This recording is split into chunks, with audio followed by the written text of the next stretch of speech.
túnel está en la más absoluta oscuridad, es cuando puede volver otra vez la luz.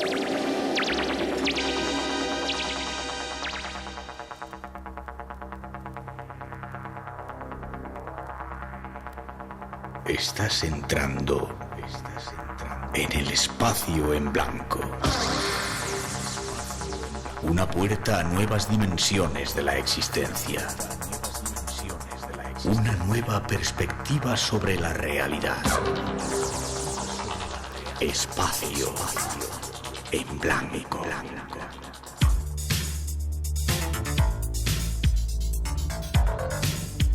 Una producción escrita y dirigida por Miguel Blanco.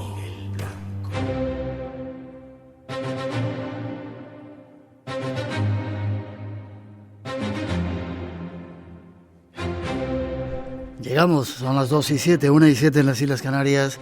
Esto es Radio Nacional, comienza el tiempo de los misterios.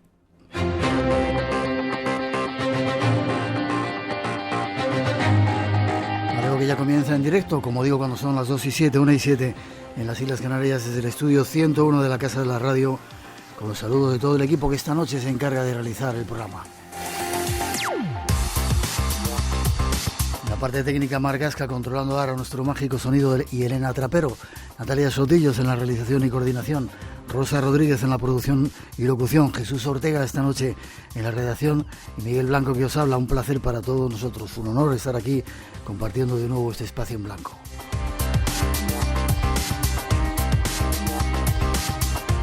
Comienzo, abrimos ya las redes sociales en Facebook y en Twitter, Blanco Radio, buscarnos por ahí.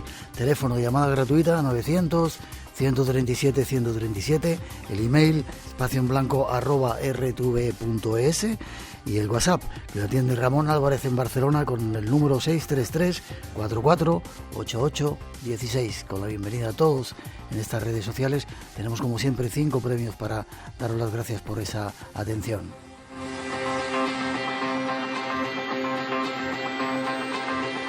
Y ahora llega un avance de los temas que os hemos preparado para hoy.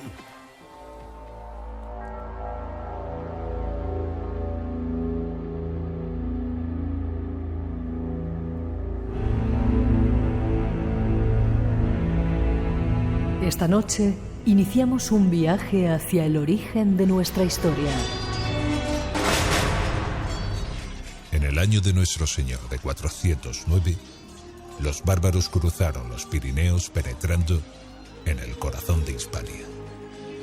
Así se inaugura una nueva etapa en la historia de España, la cual ha sido enmarcada dentro de los mal llamados siglos oscuros. Suevos, vándalos y alanos mancharon con su sangre la piel de toro, germen de la actual España. Bárbaros en España será nuestro primer tema, pero habrá más. Que impresionó por sus dotes para realizar extraños hechos. Su nombre, Mina Crandon. Eso y algunas sorpresas más llegan a nuestro primer tiempo. Un tiempo lleno de misterios que ya comienza.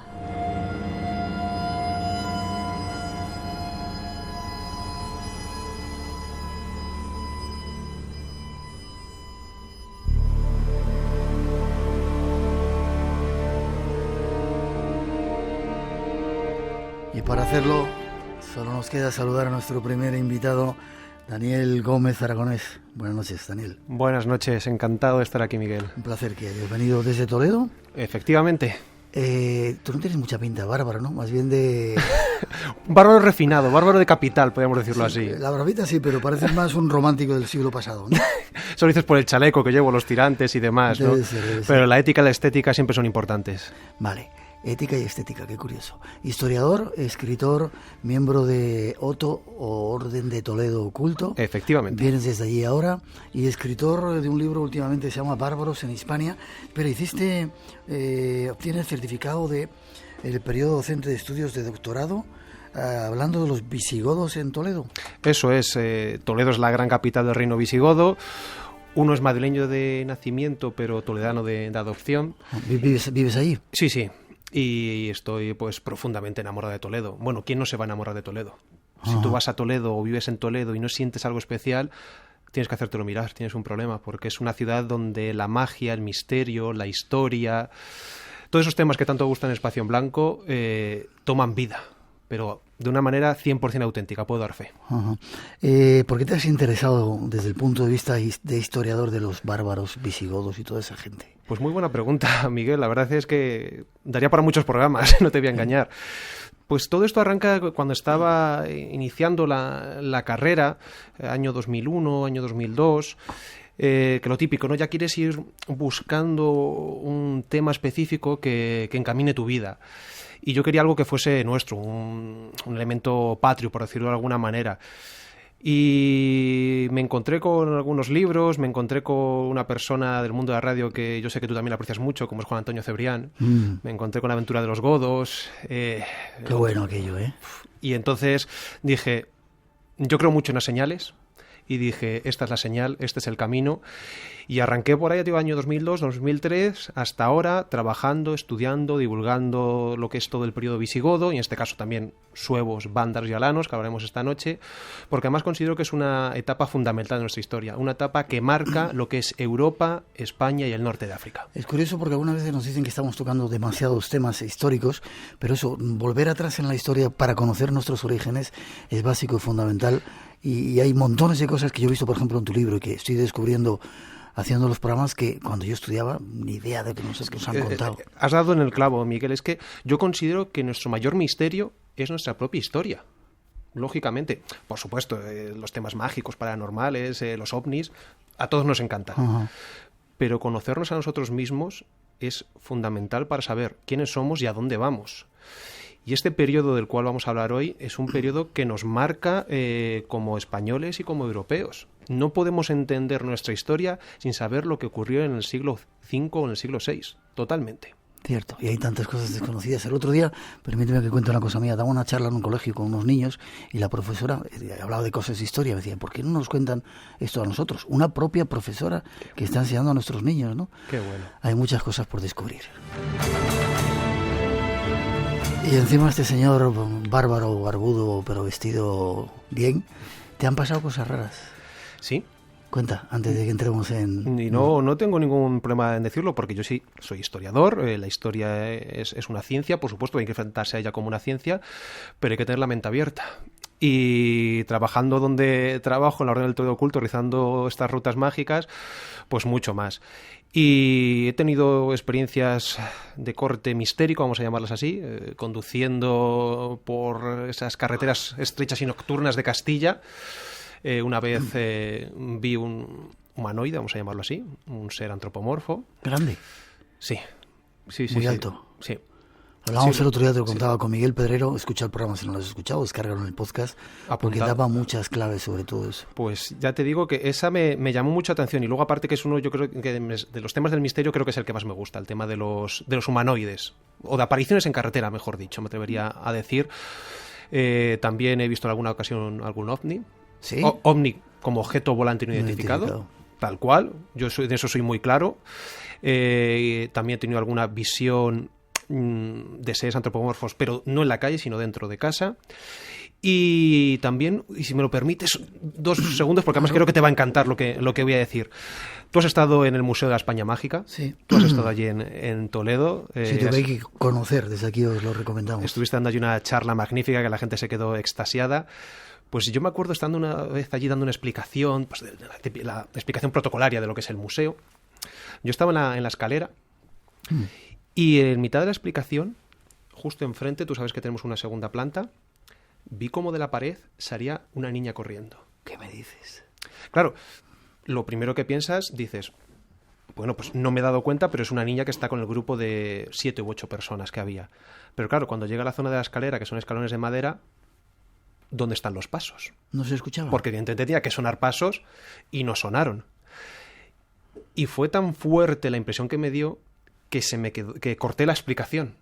O sea, paré la explicación durante 2 segundos para decir, ¿lo has visto o no lo has visto? Yo creo que la gente incluso se dio cuenta que algo me había pasado, pero bueno, uno ante todo es un profesional, retomé el hilo y ya te digo, fue de lo más fuerte que he podido vivir. Y bueno, ya también si te cuento situaciones y experiencias dadas durante las rutas o al terminar las rutas, darían para un libro o para varios programas. ¿Cómo era la niña? Yo diría de unos 4 o 5 años de edad. ¿De este tiempo o de otro tiempo? Yo me atrevería a decir que de este tiempo. Llevaba un vestido de tono amarillento. He de decir que la pared en ese lado es también de tono amarillento. Llevaba el pelo con una coleta y era pues, la típica niña de 4 o 5 años, que digo que la actual, no es que te diga, no, llevo yo una vestimenta tipo siglo XVIII, siglo XIX, te estaría mintiendo. No, yo te digo la realidad de lo que vi. Por eso yo pensaba que era una niña del grupo. Yo es que pensaba que era una niña que estaba viendo pues, con su familia, con sus padres, como tantos vienen a las rutas o al museo, disfrutando el lugar, pero a lo mejor estaba disfrutando desde otro plano. Ya. Este es nuestro invitado, historiador, y a veces ve cosas de ese otro plano. Ya ha escrito un libro que se llama Bárbaros en Hispania, suevos, vándalos y alanos en lucha contra Roma, que esta noche queremos un poco analizar, porque como dice ese dicho, haga la redundancia, el que no conoce su historia está condenado a repetirla, y tenemos todas las papeletas para repetir ciertas cosas, ¿verdad? Totalmente, totalmente. Yo es que además es una frase que en presentaciones, en entrevistas, siempre la digo, y es que es prácticamente que deberíamos llevarla a tatuarla. La tenemos que tener tatuada, además los españoles que somos especialistas en repetir nuestra historia y muchas veces en tropezar en la misma piedra. En la misma piedra. Vamos a intentar conocer esa parte del pasado. Ya veréis qué cantidad de cosas misteriosas e interesantes aprendemos tras esa introducción.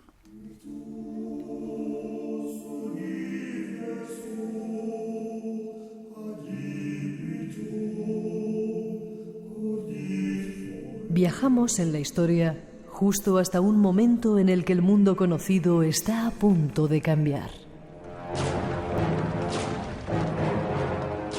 En el siglo V después de Cristo, el Imperio Romano Occidental no era más que una sombra de lo que había sido.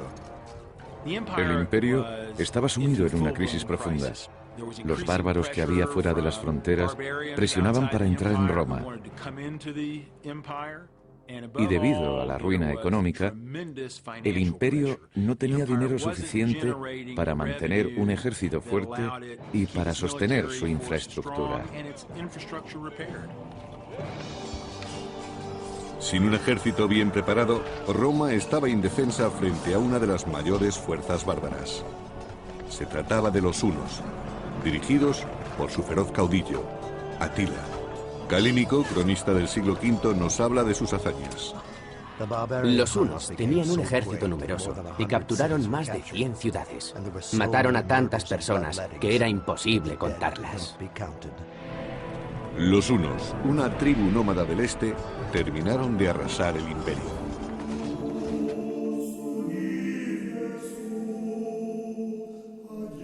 Los bárbaros, pueblos temidos del norte, que arrasaron un imperio y cambiaron la historia. Conozcamos algo más de ellos. Ahí estaba esa introducción, ¿te ha gustado? Me ha encantado, los pelos de punta. Yo no sé si juntar a Atila, los unos... Primero los bárbaros, ¿quiénes eran los bárbaros? Bueno, eso es importante. Definirlo, vamos a ver, ¿no? Bárbaro realmente lo podemos considerar desde el punto de vista grecorromano como el extranjero. Todo aquel que estaba fuera de la cultura grecolatina. Es importante entender este hecho porque además también el concepto bárbaro se asocia a individuos que tienen una creencia, una religión distinta, sobre todo ya cuando estamos hablando de que el imperio es cristiano, es católico, entonces es contraponer el mundo romano cristiano al mundo bárbaro habitualmente pagano. Y luego además también el bárbaro es aquel que, valga la redundancia, está contrapuesto al hombre mediterráneo. Hay algún autor latino que dice que el bárbaro es bárbaro también por la geografía, por el lugar en el que vive. La gente que está más allá de la frontera romana, en Germania, ¿cómo no va a ser bárbaro con lo mal que se vive allí comparado con cómo se vive en el sur de Europa? Cosa que evidentemente tampoco ha cambiado mucho. Otro paralelismo que podemos ver con el mundo actual. Y también cuando hablamos de bárbaros y cuando hablamos de migraciones bárbaras, de invasiones bárbaras, es importante distinguir. ¿Por qué? Porque muchas veces se utiliza el concepto, por ejemplo, de invasiones germanas, que era su error. ¿Por qué? Porque no todos los bárbaros son germanos. No, vienen de otro sitio también. Los alanos, por ejemplo, que son protagonistas esta noche con nosotros, no son germanos. Los hunos, como hemos visto en la introducción, no son germanos. ¿Qué pasa con los alanos? ¿Qué pasa con los sármatas, por ejemplo, que son pueblos hermanos? Son pueblos iranio-esteparios. Del contacto, pues si sitúen los oyentes entre Europa y Asia, un poquito más al norte del Cáucaso, etcétera. Y luego hablaremos de este pueblo porque realmente me parece fascinante el tema de los alanos. Entonces es importante en este periodo saber diferenciar y sobre todo saber contextualizar, porque estamos en una época, finales del siglo IV, principios del siglo V, donde 5 años arriba, 5 años abajo, prácticamente el tablero de ajedrez te podía cambiar por completo. Por eso en el libro muchas veces hago tantas acotaciones, tantas contextualizaciones, porque es importante que siempre el lector se vaya situando en una época tan cambiante a la par que fascinante.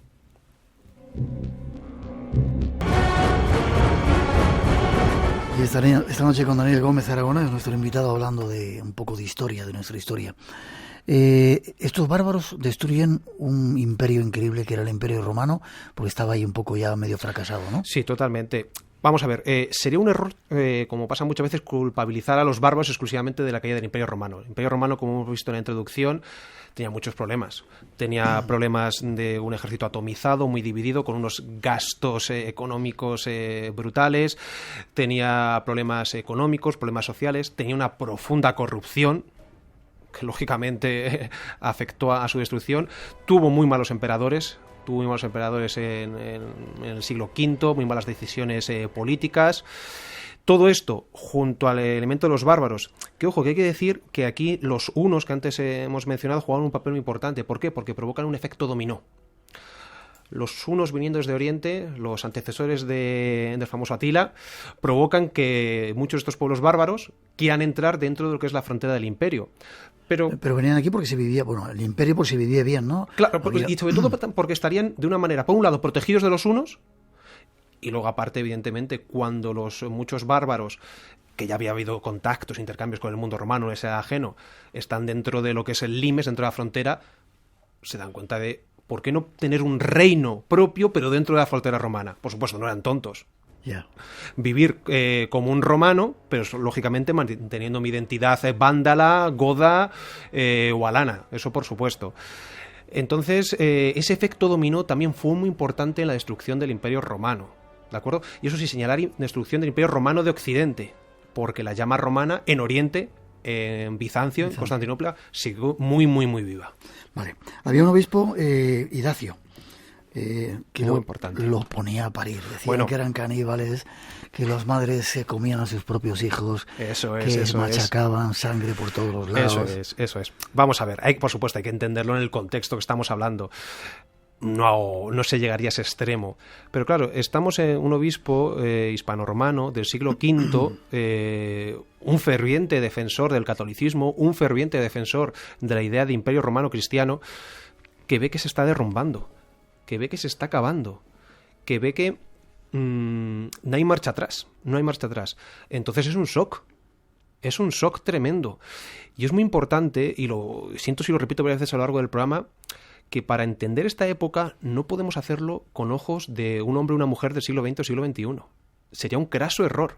Para entender esta época hay que irse al paradigma de individuos del siglo V, siglo VI, en la medida que podamos. No podemos juzgar con nuestro planteamiento políticamente correcto porque caeríamos en un presentismo. No. Estamos hablando de gente que cree en el más allá. Gente que cree en la trascendencia, que cree en el honor, en la guerra, en la épica. Por lo tanto, eso, lógicamente, marca su forma de vivir y su forma de entender la historia. E Idacio sabía que esto era un cambio tremendo. También es curioso porque Idacio, a la par que está criticando a los bárbaros, luego con el tiempo cambiará parte de su discurso porque comenzará criticando en este caso a los suevos, que sean los que se ubiquen, y luego lo comentaremos, en la zona en la que él vivía, para atacar a otros bárbaros. Que también es curioso eso, los romanos intentaron, a medida que pudieron, utilizar unos bárbaros contra otros a ver si sacaban algún beneficio. Pero ese pasaje que yo le he recogido en el libro, y considero que es fundamental porque muchas veces es pasado por alto, no tenemos que pensar, como digo, que había canibalismo, pero sí refleja el tremendo shock que supuso en este caso para Hispania la llegada de los bárbaros. Yeah. Los ponen eso, incluso la propia idea o el propio nombre, ¿no? Da la concepción de que eran tremendos, sacaban todo lo que por donde pasaban. Atila no crecía la hierba por donde pasaban ellos, ¿no? Sin embargo, tú reflejas que eran gente refinada, que tenían arte, que tenían otro tipo de cultura, que creían, como dices, el más allá, ¿no? Totalmente. Es que no nos equivoquemos, no hacían nada que no hiciese Roma durante la conquista. Cuando Roma en el momento de expansión, cuando César se enfrenta a los galos, cuando Augusto se enfrenta a los cántabros en Hispania, que hizo un auténtico, entre comillas, genocidio, Roma se construyó a base de espada y sangre. Pues los bárbaros, lógicamente, cuando se expanden, bien es cierto que hay una migración, bien es cierto que hay una necesidad de acomodación, pero bien es cierto que hablamos de una invasión, e invasión siempre va unido a violencia, es inevitable. Pero es lo que te digo, es que era el pan nuestro de cada día en el siglo V. O sea, no podemos juzgar, hay una matanza. Vale, sí hay una matanza, pero es que era algo común, era algo habitual. La muerte tampoco se veía como ahora. Por lo tanto, insisto, no podemos decir que bárbaros eran los bárbaros. No. Ojo, es una etiqueta de bárbaros para que nos entendamos. Pero es gente que, por supuesto, tenía una religión, tenía una fe, tenía un arte, tenía una manera de vivir. Y ante todo, muchos de ellos, lo que comentaba antes, buscaban un lugar en el que poder sentarse y poder desarrollar su vida cómodamente. Bien es cierto que la violencia iba unida, porque muchos de estos pueblos no entendían su existencia sin la guerra. Véase los alanos. Por lo tanto, te digo, para poder entender esta época es fundamental meternos en su paradigma. Vamos a intentar hacerlo. 2:28, 1:28 en las Islas Canarias. Seguimos viaje a la búsqueda de estos bárbaros.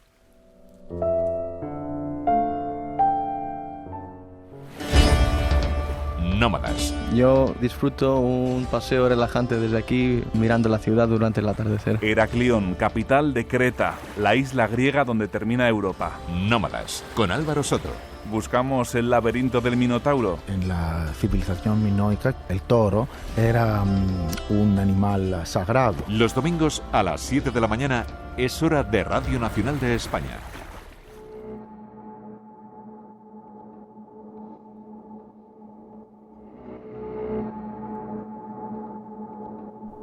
Sigamos conociendo algo más de la historia de estos pueblos bárbaros del norte. Les impulsa la desesperación por conquistar una tierra que poder llamar suya. Cruzan continentes y mares. Asolan el Imperio Romano justo cuando éste empieza a derrumbarse. En el año 406 después de Cristo encuentran la oportunidad y la tierra que estaban buscando, justo en el corazón de Roma.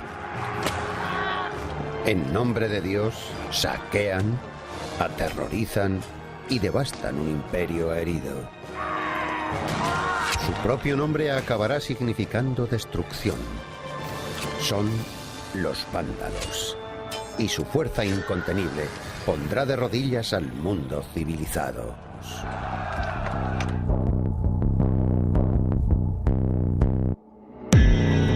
Los vándalos, uno de los pueblos del norte que acabaron con el Imperio Romano. Conozcamos algo más de ellos y de su presencia en España. Era uno de los pueblos que llegaron, pero antes de hablar de los vándalos, que vamos a hablar enseguida, los alanos. En tu libro recoges que era un pueblo... Primero tenemos muy pocos datos de ellos. Muy poquitos.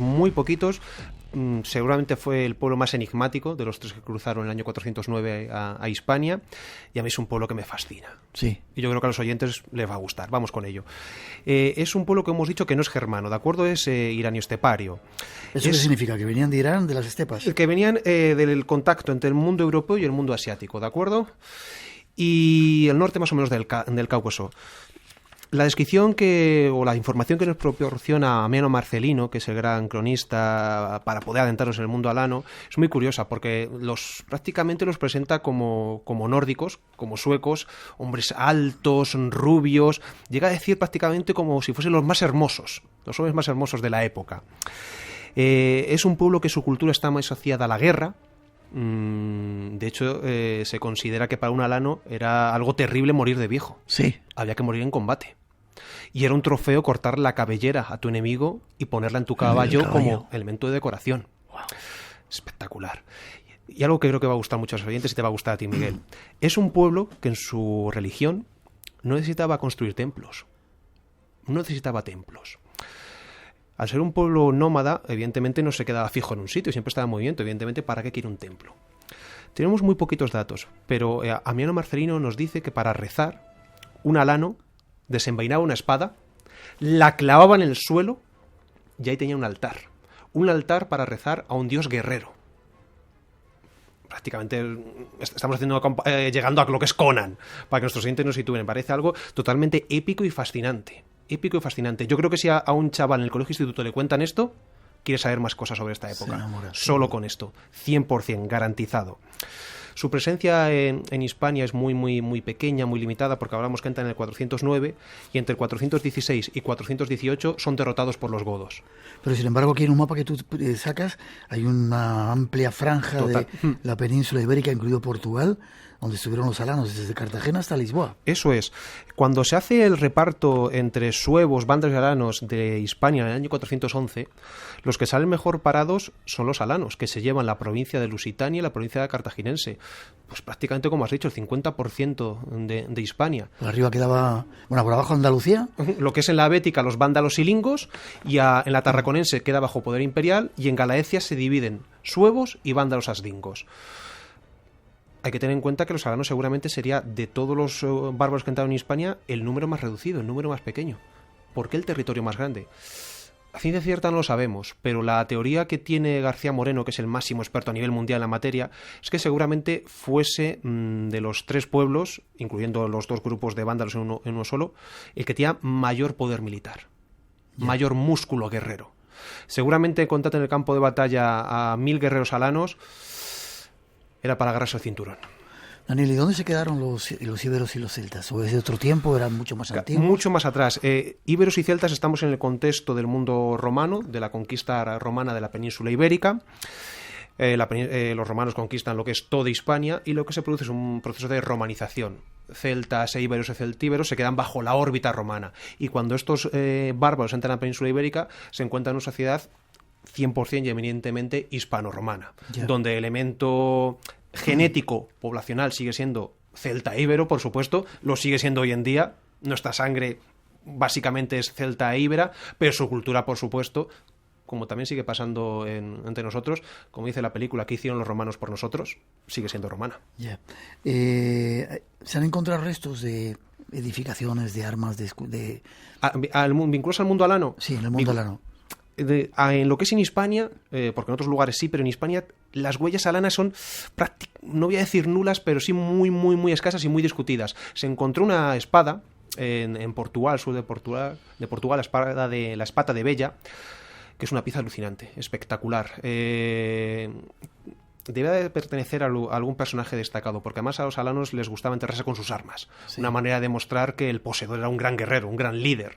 Y ojo, y esto es muy importante, permíteme que lo diga, porque suele haber... muchas veces la gente se lleva a engaño, porque en las películas estamos acostumbrados a ver que en esta época, o tiempo atrás, o tiempo después, todo el mundo combatía con una espada. ¿No? No nos equivoquemos. No nos equivoquemos. Con lo que más se combatían con hachas y con lanzas. ¿Por qué? Porque llevan muy poquito hierro, muy poquito acero. Yeah. Las espadas eran muy, muy, muy, muy caras. El metal era muy, muy, muy caro. Y más espadas como esta, que tenían hasta piedras preciosas en su empuñadura. Estaban altamente decoradas, eran una pieza de orfebrería espectacular.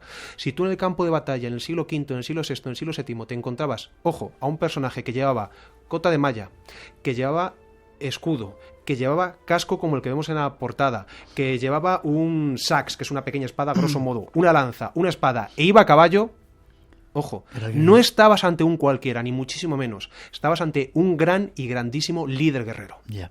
Las mujeres tenían un papel importante con los alanos. Te lo voy a preguntar el resto de los pueblos. No hay datos. No tenemos apenas datos. Lo que sí sabemos es que no había alanos, gente con sangre alana, que fuese esclavo.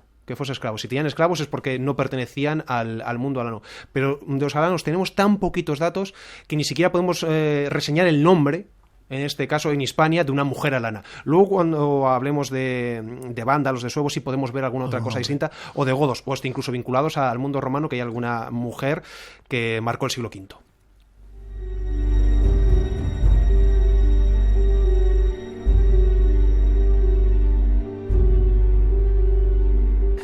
Nos vamos con los vándalos.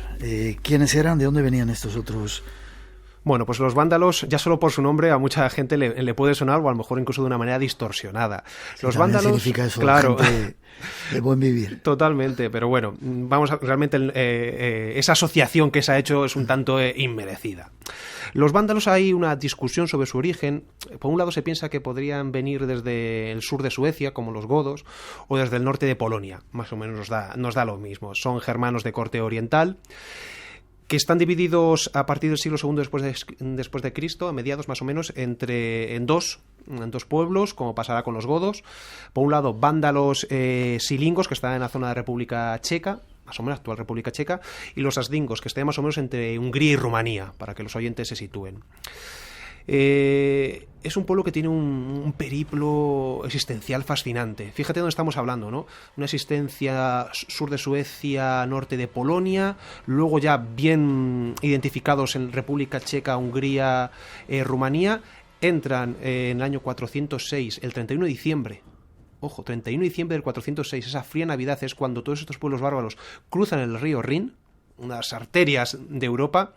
Yo he tenido la fortuna de estar, si no en el lugar exacto, muy próximo, porque si me permites, una cosa que considero que tiene o debe hacer un buen historiador, escritor, divulgador, siempre que su circunstancia vital se lo permita. Seguir las huellas, ¿no? Es ir a donde ha tenido lugar la historia. O sea, gran parte de las fotografías que se pueden ver en el anexo del libro las he hecho yo en el lugar donde tuvo lugar la historia. Creo que es fundamental, y eso creo que lo compartes conmigo, ¿no? Es la única manera, yo creo ciertamente, también de meterte en la época. Como te digo, 406, 409 están en la Galia, y 409 es cuando entran en Hispania, y realmente los vándalos en Hispania solo están 20 años, del 409 al 429, pero son 20 años fascinantes, 20 años que tal vez pudieron hacer de Hispania su reino, pero ellos, hay un momento al final de la segunda década del siglo V, 420 y tantos, que su objetivo es pasar al norte de África. Cruzar el Mediterráneo. Eso es. ¿Por qué? Muy sencillo. El norte de África era la gran joya del imperio, era el granero del imperio. Ya te iba a preguntar, ¿en España qué había en ese tiempo? ¿Por qué atraía tanto Hispania a estos pueblos? ¿Buen clima? Hispania era una auténtica joya. O sea, evidentemente, el Imperio Romano está en crisis de arriba abajo, el Imperio Romano de Occidente, pero Hispania era una joya, y sus nuevos bandos tenían mucho interés en entrar. ¿Por qué? Porque evidentemente habría riquezas, habría importante aristocracia romana a la cual poder o bien atacar y robar, o bien ponerte a su servicio cobrando, y era un buen lugar para poder crear un reino. Es como pasa luego después, imagino no da tiempo a comentarlo, ¿no? Pero cuando los musulmanes invaden el reino visigodo, no es que estaba en crisis y demás. Ahora también estamos en crisis en España, pero también hay mucha riqueza, también hay muchos tesoros, también se vive muy bien, no olvidemos. Y eso ha pasado siempre. Hispania siempre ha sido un pedazo de comida muy, muy, muy apetecible. Y para estos pueblos bárbaros lo era. Lo que pasa que, como te digo, llega un momento determinado que para los vándalos no lo ven claro en Hispania y prefieren pasar al norte de África. Y esto es algo espectacular porque cruzan desde Gibraltar, como decimos, a lo que es el norte de Marruecos. ¿Eran navegantes entonces? Buena pregunta. ¿Cómo cruzaron? Porque según los datos que contamos, cruzaron unas 80.000 personas, que no son pocas, porque cruzarían vándalos, cruzarían también alanos, que cuando son derrotados por los godos se unen los restos que quedan a los vándalos, también algunos godos, también puede que algún suevo, y también hispanos romanos. ¿Qué pasa? Que cuando los vándalos hacen campañas de ataque y de saqueo por la cartaginense, por la bética, llegan a las costas levantinas y allí se encuentran con parte de la flota romana amarrada en dichos lugares. Y ahí es donde puede comenzar esa unión tan simbólica entre la navegación y los vándalos. También llegan a atacar las Baleares. Y es, como te digo, en ese momento, desde un punto de vista identitario, esencialista, están unidos hasta su final el mar Mediterráneo, la navegación con los vándalos. Y es así como tuvieron que cruzar, valiéndose evidentemente de los navegantes hispanos, que muchos de ellos se unirían a la causa, dirían, pues nos vamos con vosotros. Hay autores latinos que recogen que muchos provinciales, muchos hispanos romanos, prefieren vivir en libertad, pero pobres, con los bárbaros, que no irse a vivir con los romanos y estar machacados a impuestos y corrupción. Yeah. Fíjate qué simbólico que es esto. Pues bien, los vándalos cuando cruzan con su gran rey Genserico... Eso te iba a preguntar, Genserico es una figura importante, ¿no? Es una figura brutal. Es una figura que es de esas que te preguntas cómo nos ha hecho una película. ¿Cómo nos ha hecho una película? ¿Tú lo estudiaste cuando estudiabas en la universidad? ¿En el colegio? Yo nunca había oído hablar de este nombre. Y además que es algo que trato en el libro, y es decir, cómo se ha afrontado en los libros de textos, cómo se ha ido estudiando desde el franquismo hasta los libros de textos actuales esta época. Y es muy triste, hemos ido para atrás. Sí. Hemos ido para atrás. ¿Hay algún momento bueno en los años 80, algún libro de la famosa EGB, que a mí me tocó estudiar, que sobre todo desde el punto de vista visual trata muy bien esta época? Y eso a lo mejor me pudo pasar a mí. Yo lo vi y dije, me quedé enganchado. Pero hoy en día coges un libro de texto de primaria, de la ESO, de bachillerato, y hasta incluso algunos apuntes de carrera, y te puedes echar a llorar con esta época. Vamos con Genserico. Vamos con Genserico. Genserico es el rey fundamental de la historia vándala. Es un rey que va conquistando gran parte del norte de África y funda un reino en lo que es el actual Túnez, en la antigua Cartago. Y distintos puntos, como te digo, del norte de África. Y no solo queda ahí la cosa. Conquista Cerdeña, conquista Córcega, parte de Sicilia y las Islas Baleares. Wow. Hace del Mediterráneo central y occidental su cortijo. O sea, el famoso Mare Nostrum de los romanos, ahora ya no, con los vándalos ya no, ahora es conocido como Mar Vándalo. Y durante mucho tiempo, durante muchos siglos, todavía en el Mediterráneo, en Europa, resonará como los vándalos hicieron del Mediterráneo su mar. Porque además, ¿qué sucede? Cuando llegan a Cartago, ahí es donde estaba la gran flota romana. Por supuesto, había naves, como hemos comentado, en Hispania, pero en Cartago era el gran puerto del Imperio Romano, además un puerto fascinante, espectacular, circular, donde iban saliendo las naves. Una pasada de algunas maquetas que nos pueden hacer la boca agua pensando cómo se podía hacer aquello en el siglo IV, siglo V, siglo VI. Y como te digo, gracias a esa unión del mundo de la navegación romana con el mundo vándalo-germano, surge un reino espectacular. Y seguramente los vándalos no serían los que llevasen estos barcos, sino serían los propios hispano-romanos y africano-romanos los que llevasen estos barcos que seguramente no serían de combate, sino que serían barcos mercantes que transportaban a las tropas. Ojo, tropas no solo vándalas. Genserico era muy, muy listo, muy inteligente. Utilizó también a bereberes. Sí. Utilizó también a indígenas del norte de África como fuerza de choque. Eran gente muy, muy guerrera, gente que la lanzabas al combate y sabías que iba a arrasar. Y por eso en el libro hay un cuadro donde se representa el famoso saqueo de Genserico, que saqueó Roma en el año 455. Tenemos a Alarico en el 410, ves a Salomón, etcétera, etcétera. Pero en 455, los restos de ese famoso tesoro de Jerusalén que se llevó Tito, Genserico lo que quedó se lo llevó. Pues en ese cuadro que te comentaba, un pintor ruso dibuja a soldados, a guerreros, luchando a favor de los vándalos, pero con la tez muy oscura. Esos no eran germanos, representando a estos bereberes, a estos mauri, como recoge las fuentes. ¿Y cuándo termina su imperio? Genserico acaba muriendo en el año 474. Estuvo prácticamente hasta la tercera edad, estamos hablando de unos 70-80 años, murió algo espectacular para la época, y en el momento que Genserico muere, comienza la caída. Comienza la caída de los vándalos. ¿Por qué? Porque al igual que sucede con otros reinos de la época, el reino realmente se sustenta porque hay una figura espectacular, una figura que concentra todo. Cuando esa figura desaparece, los sucesores poco pueden hacer, lo van manteniendo hasta que finalmente, en el año 534, el reino vándalo cae. Genserico, nos acordaremos de ese nombre. Seguimos adelante. Nuestro teléfono está muy tranquilito ahora, 900-137-137. Espero que estéis disfrutando de esta lección que estamos recibiendo de historia. Nos vamos a conocer más de estos personajes. Esta noche, en Espacio en Blanco. Una tarde del mes de mayo de 1923, el Dr. Crandon invitó a varios amigos a una reunión a su casa. De repente, estando en esa reunión, la mesa se movió y se apoyó en dos patas. Trataron de averiguar cuál de ellos era el médium. Más de información sobre los suevos. Las escasas representaciones que poseemos de las tribus germánicas de la antigüedad son romanas. Nos describen cómo imaginaban que eran los pueblos del norte, rudos, de complexión fuerte y larga barba. Según las propias palabras de César, Los germánicos son increíblemente altos e increíblemente valerosos y diestros con sus armas. Incluso su feroz mirada resulta insoportable. El cabello de los suevos aparece representado en un caldero de bronce romano. César escribió lo siguiente al respecto. Es la más guerrera de las tribus germánicas. Se echan el cabello a un lado y se lo atan en un nudo. El descubrimiento de un cráneo nos muestra lo que César describió. Un nudo suevo que sobrevivió durante más de 2000 años en una ciénaga. El singular peinado no era una expresión de vanidad, sino que fue diseñado para intimidar, como Tácito comentó. Piensan que levantando el cabello de esa forma han de causar terror al enemigo. Son algunos datos de los suevos. El reino suevo fue fundado por el pueblo germánico de los suevos en la primera mitad del siglo V. Se formó en la provincia de la Galaecia del Imperio Romano de Occidente tras haber penetrado en la península ibérica junto con vándalos y alanos en el 409.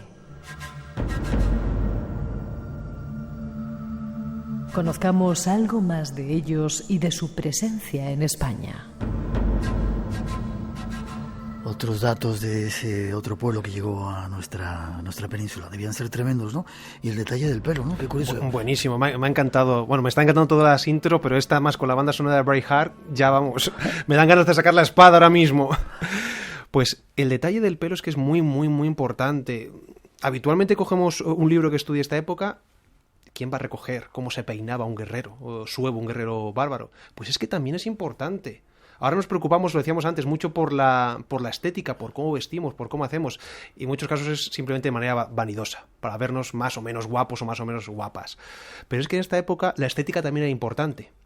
De hecho, San Isidoro llega a decir, el gran faro intelectual del siglo V, que a los pueblos, una manera de distinguirlos es tanto por su vestimenta como por rasgos simbólicos que llevasen. Peinados, tatuajes, barbas. Eso ya nos marca la importancia que tenía el estar delante de una persona que llevase o no llevase barba, tuviese el pelo largo o no tuviese el pelo largo, tuviese determinados elementos. En cuanto al peinado suevo, ese famoso nudo suevo, que también ha sido descrito en la intro, una especie como de moño que se lleva ahora actualmente los hipster, creo, ¿no? Que también llevan un moñito aquí en la parte de arriba, pero aquí no se lleva en la coronilla, sino que se lleva a un lado. A un lado. Puede que fuese ya en el siglo V, siglo VI, a lo mejor los suevos no lo llevaban o quedaba como un resquicio ancestral. Pero los suevos del siglo I, II, III, como bien ha dicho la intro, no lo llevaban por una cuestión estética, sino porque ellos consideraban que de esa manera, frente al enemigo, parecían más altos, más grandes, más terroríficos. Como que, de alguna manera, la persona que estaba enfrente de ellos diría, ¿por qué llevan ese peinado? ¿Qué encierran? ¿Qué tienen? Yeah. Por lo tanto, como te digo, no era algo casual. ¿De dónde venían estos pueblos? Los suevos, germánicos. Efectivamente, además muy germánicos, venían más o menos desde el río Elba, en Alemania. Los suevos tienen una peculiaridad a diferencia, por ejemplo, de los vándalos, ¿no? O de otro pueblo germano del que ya hemos hablado. Y es que hasta el año 406-7 realmente no están unidos. El concepto suevo significa aquellos pueblos que pertenecen a la misma raza. Pero había suevos cuados, suevos marcomanos, había distintas tribus. Realmente estamos ante una confederación. Y cuando cruzan a la Galia en el año 406, se dan cuenta de decir, ojo, o nos unimos todos aquellos que nos consideramos suevos, porque en el siglo V el mundo germánico, el concepto suevo era un concepto de prestigio, el pertenecer al ámbito suevo era decir, ojo, que son de esos que César describe como grandes guerreros, no son unos cualquiera. Pues se dan cuenta de o nos unimos, o los vándalos, que eran un pueblo acostumbrado a absorber a otros pueblos y que se quedasen bajo su control, nos pueden pasar a controlar. Y ya cuando entran a Hispania, cuando se asientan en la Galaecia y norte de Lusitania, es cuando realmente hay un proceso de cambio, algo que se llama etnogénesis, que ya empiezan a considerarse entre ellos mismos suevos, de una manera un tanto auténtica, valga la redundancia. Y los suevos no somos conscientes de la importancia que tiene nuestra historia. Fíjate, es el primer reino medieval de Occidente. ¿Sí? El primer reino medieval de Occidente. El primer reino que tiene un monarca de confesión católica. En Galicia y Portugal. Eso es. De confesión católica. Católica. Ellos cuando entran son paganos germánicos. Seguramente también habría cristianos arrianos. Luego, pues, si quieres, podemos ver la diferencia entre arrianismo y catolicismo, porque merece mucho la pena. Pero hay un rey, el rey Requiario, a mediados del siglo V, hijo del gran Riquila, el Genserico, entre comillas, de los suevos, que era pagano, 100% pagano, que no sabemos por qué las crónicas Idacio no lo presenta como católico. Y además él, no el pueblo suevo. Tuvo que ser una decisión personal. Evidentemente, cuando el líder se convertía, eso significa que su séquito iba detrás, pero no todo el pueblo. Y además, en las crónicas no se detecta que él vaya buscando que todos los suevos se hagan católicos. Es algo que no le preocupaba. Y aparte de esto, también es el primer reino que uno de sus monarcas escribe su nombre en una moneda. Por lo tanto, fíjate lo que hemos visto. Primer reino germano medieval en Occidente. Primer reino que tiene un monarca de confesión católica y la cuestión del nombre en la moneda. Y esto es patrimonio nuestro. Es patrimonio de los españoles y muchas veces lo dejamos pasar por alto. No lo conocíamos, sí. El papel de la mujer, te pregunto aquí. Y magia, ¿creían en la magia? ¿Tenían chamanes? ¿Gente que les comunicara con el más allá? Esto es especial. Vamos, si quieres, primero con el tema de la mujer. El tema de la mujer, más que en el mundo suevo, más que en el mundo vándalo, que la verdad es muy difícil detectar elementos que nos hablen de su situación, podemos hablar de mujeres representativas o destacadas en el siglo V, si me permites. Una de ellas es una mujer que no podemos entender la historia del siglo V, como te digo, sin conocerla, es Gala Placidia. Fíjate, hija del gran emperador Teodosio, casada con un rey visigodo, por tanto reina. Casada posteriormente con un emperador romano, Constancio III, por lo tanto emperatriz, y madre de un emperador, Valentiniano III. Vaya currículum. Vaya personaje, sí. Pero no solo esto. Yo tengo la fortuna de estar en Rávena, una ciudad a la que, si no has ido, Miguel, conozco, sí. a la que has estado, pues es espectacular, es mágica, o sea, llena de lugares de poder. O sea, yo allí he sufrido el síndrome de Stendhal. Visitando San Vital de Rávena lo sufrí totalmente, extasiado acabé. Pues también visité el mausoleo de Gala Placidia, que es una auténtica joyita, está justo al lado, y te das cuenta de la importancia de esta mujer, que marca la política, como te digo, siglos V. Pero también tenemos la contraposición. Otra mujer que en principio parecía que podía tener una vida también muy destacada en las altas esferas, pero que no tuvo suerte. Y es que su marido fue Unerico, un vándalo, hijo de Genserico. No conocemos su nombre, pero nos estamos refiriendo a una princesa visigoda, hija del rey Teodorico I, que la envía a la corte vándala para esos matrimonios de conveniencia entre un reino y otro, para que se case, como te digo, con el hijo de Genserico. Pero ¿qué pasa? Que Unerico no estaba muy por la labor. Y según nos dicen las fuentes, Unerico dice que esta princesa goda le quería envenenar, y lo que hace para, entre comillas, vengarse es cortarle las 2 orejas y cortarle la nariz, y enviándola así a la Galia, donde estaban los visigodos. Fíjate en lo que hemos escuchado en las intros y en lo que hemos venido comentando, pues algunos cronistas consideran este hecho lo más bárbaro que ocurrió prácticamente en el siglo V. Antes de... Te quedas un ratito más, ¿no? Para la magia, en 3 minutitos. Vamos súper rápido. Por supuesto, la magia existía. Ha existido, existe y existirá. Y saliéndonos un poco fuera del contexto alano, vándalo y suevo, San Isidoro de Sevilla, que ya le hemos nombrado, en su gran obra Las Etimologías es como la Larousse, a lo mejor los jóvenes oyentes no conocen la Larousse, pero bueno, que lo busquen por internet, o la Encarta.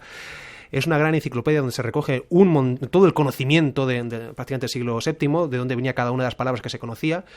Y San Isidoro, por ejemplo, hace lo que es prácticamente un listado de todos los magos que él considera que existían. ¿Sabes cómo define a los magos? ¿No? Como hombres maléficos. Sí. Pero porque así los llamaba el pueblo. Claro. Hombre, desde el punto de vista, por supuesto, de un religioso del siglo VII. Habla de augures, habla de hechiceros, habla de brujos, habla de nigromantes. Habla hasta incluso como había alguno de estos personajes iba a los cementerios a profanarlos para poder realizar rituales nigrománticos.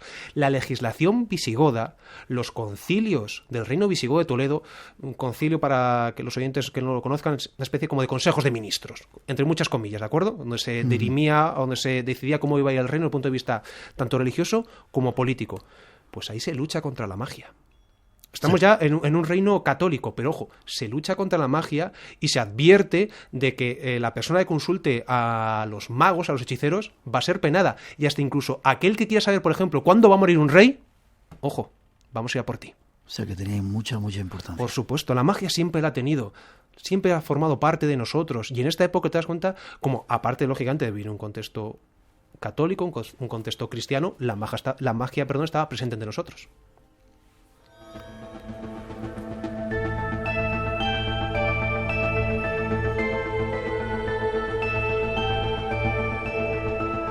Apasionante lo que nos cuentas. Apúntate, hay una pregunta que son los siglos oscuros, que lo decíamos al principio también.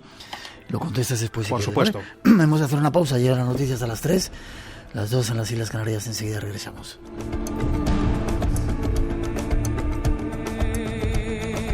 Después viene nuestro compañero, nos va a contar la historia de una medium, o eso dice, que tenía poderes y hacía moverse cosas. No os lo perdáis, descubrir ese inquietante personaje. 900-137-137 nuestro teléfono. Jesús Ortega preparado. Dime los siglos oscuros, ¿por qué? Tenemos tiempo, vamos con ellos. 30 segundos. Sin ningún problema. Siglos oscuros se denomina así porque es una época que hay poca información, pero realmente tiene un sentido peyorativo, despectivo. Yo creo que son siglos cargados de luz. Como estas velas tan fantásticas que tenemos aquí, con todo lo que estamos viendo, aquí no hay oscuridad, hay luz. Claro, y quien criticaba eso eran los romanos y la gente a la que le estaban dando leña, ¿no? Sobre todo se ve desde el punto de vista historiográfico. Como hay pocos datos, pues son siglos oscuros. Ya. Es muy difícil estudiarlos. No. Con lo poco que tenemos, se puede hacer mucho. Y hay mucha luz ahí. Muchísima. Insisto, 900-137-137. Regresamos después de las noticias. No os vayáis. Tenemos todavía mucho que contaros.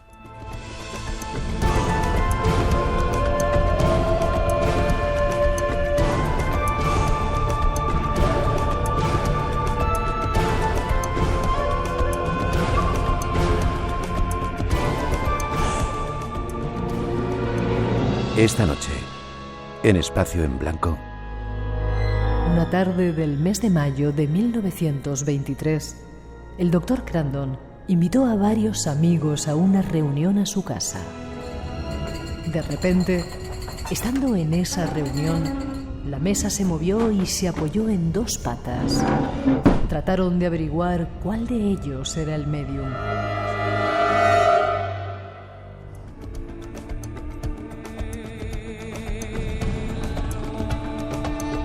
Espacio en Blanco.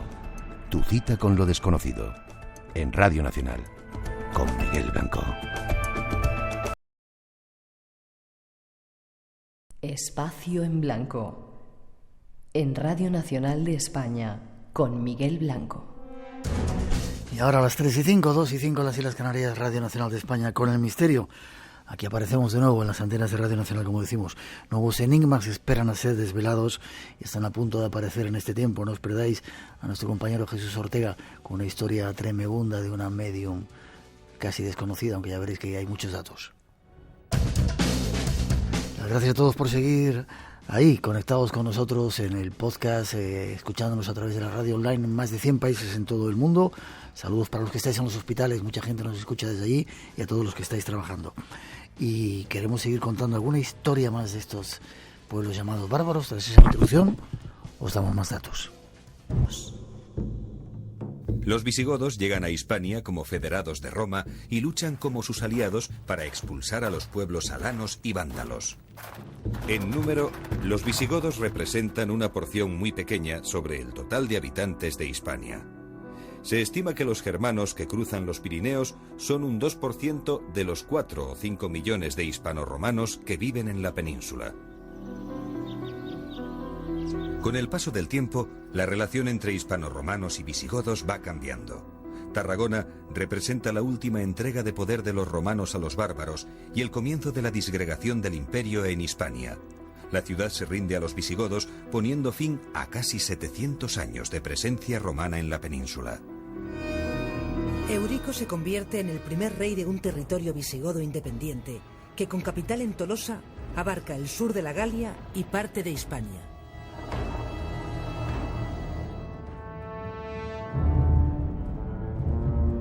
Es el comienzo del reino visigodo en Hispania. Conozcamos algo más de esta parte de nuestra historia. Primero, antes de nada, Daniel, aclarar, ¿godos y visigodos es lo mismo? Sí, eso es muy importante. Vamos a ver, igual que hemos dicho que vándalos había silingos y asdingos, godos hay dos pueblos, visigodos y ostrogodos. Pero simplemente es una división, punto de vista un tanto geográfica podemos considerar. Pero los dos eran pueblos godos, los dos se consideraban godos. De hecho, el término que más aparece en los documentos de la época no es visigodo, es godo. Godo. Vale, ¿de dónde venían? Venían del sur de Suecia. ¿Sur de Suecia? El sur de Suecia. Wow, vaya viaje, se pegaban, ¿no? Espectacular. Y esto es muy importante porque es que los visigodos son los artífices de lo que hoy es España. Luego lo podemos comentar. Vienen desde el sur de Suecia, cruzan al norte de Polonia, desde Polonia van bajando hacia Ucrania, en torno de lo que es al Mar Negro, después pasan a la península balcánica, península helena, lo que es actual Grecia, luego ya entran en Italia, famoso saque del año 410 de Alarico, que antes hemos nombrado. Luego, ahí es donde teóricamente cogen los tesoros que había en Roma. No teóricamente, no. Los cogen. Ah, los cogen. Los cogen. Y permítame que te diga que sé que te va a gustar, porque además lo dije hace poco en una entrevista. Cogen la mesa de Salomón. La presencia de la mesa de Salomón en Toledo no es leyenda. No es una invención, no es una tradición, no es cosa para contar una ruta simplemente nocturna, que también lo es. Es historia 100%. ¿Y Grial? Yo ahí no creo. No, dejemos mesa de Salomón, ya es suficiente. Que no es poco. Vale. Arrasan Roma y siguen. Fundarían el reino visigodo de Tolosa, en la mitad de Francia hacia el sur, ya penetrando la península ibérica. En el año 507 los visigodos son derrotados por los francos, por el gran rey franco Clodoveo, que daría para un programa, por cierto, y los visigodos lo que hacen es, en ese momento, retirarse hacia Hispania y quedan bajo el control del reino ostrogodo, que está en Italia. Teodorico el Grande, es uno de los grandes sacerdotes de Europa, queda como regente hasta que ya finalmente Teodorico muere y los visigodos, digamos, que recuperan, entre comillas, su independencia. Así hasta que más o menos con Atanagildo, Leovigildo, tendríamos el reino visigodo de Toledo. Con Atanagildo ya claramente Toledo es la capital, pero Leovigildo sería el auténtico arquitecto, el arquitecto del reino visigodo de Toledo. Leovigildo, de hecho, es el que conquista el reino de los suevos, por ejemplo. Y es un rey espectacular, Según nos dice San Isidoro, es el primero que se presenta sentado en trono, con manto real, por lo tanto ya diferenciándose del resto. Ojo que yo soy rey. Y además tomando muchos elementos de los emperadores bizantinos. Por supuesto, yo no soy bizantino, estoy independiente a vosotros, pero tomo vuestros elementos de poder para que los míos sepan quién soy yo. Y seguramente, como te digo, es el que hace de Toledo esa gran urbs regia, esa ciudad de reyes, esa gran capital, ya marcando un poco la importancia histórica que tiene la ciudad de Toledo. Y como te digo, la historia visigoda es fascinante porque aparte de guerras, de batallas, que por supuesto a mí me encantan y siempre las recojo en libros, etcétera, es un periodo cargado de arte. ¿Dónde podemos ver elementos visigodos? Eso, danos algunos datos. Pues mira, muy sencillo. Podemos verlos en provincia de Toledo, Santa María de Melque, San Pedro de la Mata. Podemos verlos en Castilla la Vieja, Quintanilla de las Viñas, en Burgos. En Palencia también hay. En Palencia, ¿no? San Juan de Baños. San Juan de Baños, sí. San Pedro de la Nave. Bueno, Quintanilla de las Viñas, a los oyentes recomiendo que vayan a verla porque tiene una simbología espectacular. Un solo detalle, permíteme. En su interior hay un sol y una luna. Pero ojo, el sol aparece representado como una mujer y la luna como un hombre. ¿Qué dices, sí? Totalmente. ¿Por qué pasa esto? ¿Por qué? Puede que sea un rasgo de germanismo en la cultura germana. De hecho, actualmente en el idioma alemán el sol es femenino y la luna es masculino. Tú vas a Alemania y tienes que tener cuidado porque en algunos servicios donde teníamos que ir nosotros no es al sol, es a la luna. ¿Ah, sí? Totalmente, ahí lo dejo. Lo apunto. Y sí, termina y... Nada, y a lo largo del siglo VII se desarrolla lo que es todo ese reino visigodo de Toledo, con los concilios que antes hemos citado, hasta el año 711, que tiene lugar la invasión islámica y comienza la caída del reino visigodo. Pero ojo, el reino visigodo cae, es destruido, pero renace. ¿Dónde renace? En Asturias.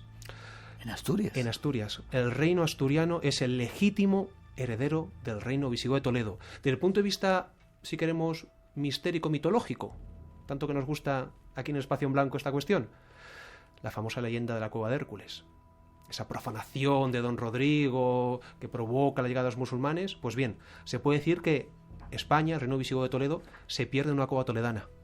¿Dónde se recupera? ¿Dónde se inicia la reconquista? En la cova dominica, en Covadonga, con el godo Pelayo. Lo que se pierde en una cova toledana se comienza a recuperar en una cueva asturiana. De hecho, Oviedo, la gran capital del reino asturiano, será considerada la nueva Toledo.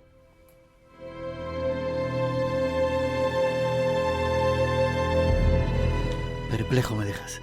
Casi para terminar, ¿por qué se dice que los visigodos fundaron Hispania? Porque es así. Es así. Realmente... Son los orígenes de nuestro país como identidad. Sí, totalmente. O sea, los visigodos tienen un proyecto político muy claro para este país, para este territorio, mejor dicho, en ese momento. Y lo que se buscan es como una ansia de unidad. Primero, unidad política, el conquistar toda la península ibérica, toda Hispania, conquistar a los suevos, expulsar a los bizantinos que se habían asentado en el sur de la península ibérica.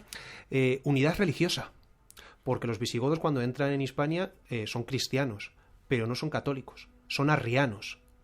Grosso modo, para que los oyentes lo entiendan, un arriano, el tema de la Santísima Trinidad, Dios Padre, Hijo, Espíritu Santo, al mismo nivel, no les cuadra. De hecho, fíjate, los arrianos consideran que los católicos son politeístas, que creen en 3 dioses. Y de hecho los arrianos se consideran que ellos son los auténticos católicos. ¿Por qué? Porque Jesús no es Dios, es el Hijo de Dios. Claro, esto es un ataque a la línea de flotación del dogma católico. ¿Qué pasa? Leovigildo es el último rey arriano. ¿Y qué intenta? Que todo el mundo en Hispania se haga arriano. Muy complicado. ¿Por qué? Porque lo ha dicho en la introducción, había muchos más hispanorromanos católicos que arrianos. ¿Qué pasa? Que su hijo, en el Tercer Concilio de Toledo, el año 589, provoca la conversión de todo el pueblo godo al catolicismo. Es un momento fundamental para la historia de España. Desde el año 589, independientemente de las creencias o no creencias que tengamos hoy en día, España es católica. Y esto es un rasgo identitario. Insisto, creamos en lo que creamos, pero es así.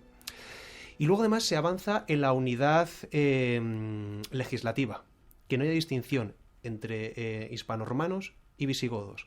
De hecho, llega un momento a finales del siglo VII que no hay distinción, que todo el mundo, entre comillas, no de sangre, pero sí de identidad, es goda. Todo el mundo pertenece al reino visigodo de Toledo. Y hay una identificación territorial.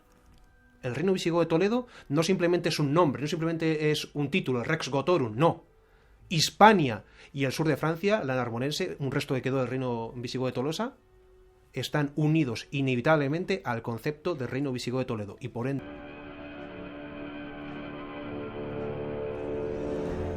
Dos preguntitas para terminar. ¿Qué queda de todo eso en Toledo todavía? ¿Queda esa magia? ¿Queda ese... A ver, me atrevería... esa espuma... Muy bueno lo de la espuma. Me atrevería a decir, Miguel, que quedan de la época goda en Toledo 2 elementos. Por un lado, el elemento físico, muy limitado. Es decir, tú vas ahora mismo a Toledo y no ves ningún palacio visigodo, no ves ninguna iglesia visigoda. Ves piedras impostas en la famosa cueva de Hércules en el exterior, el Museo de los Concilios y de la Cultura Visigoda en la iglesia de San Román. Recomiendo la visita encarecidamente. Entonces, materialmente, sí, las cosas como son, es limitado. Pero desde el punto de vista de la leyenda, desde el punto de vista de la tradición, desde el punto de vista de la identidad, de la esencia, ese Toledo visigodo sigue estando muy presente. Sigue estando muy presente. ¿Por qué? Porque no podemos entender España, no podemos entender Toledo sin esta época.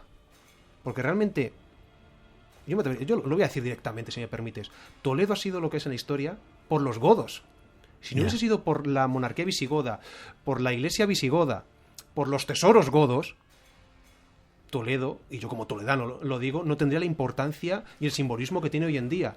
Y ese simbolismo, esa magia, esa identidad, esa tradición, pertenece a la Hispania goda.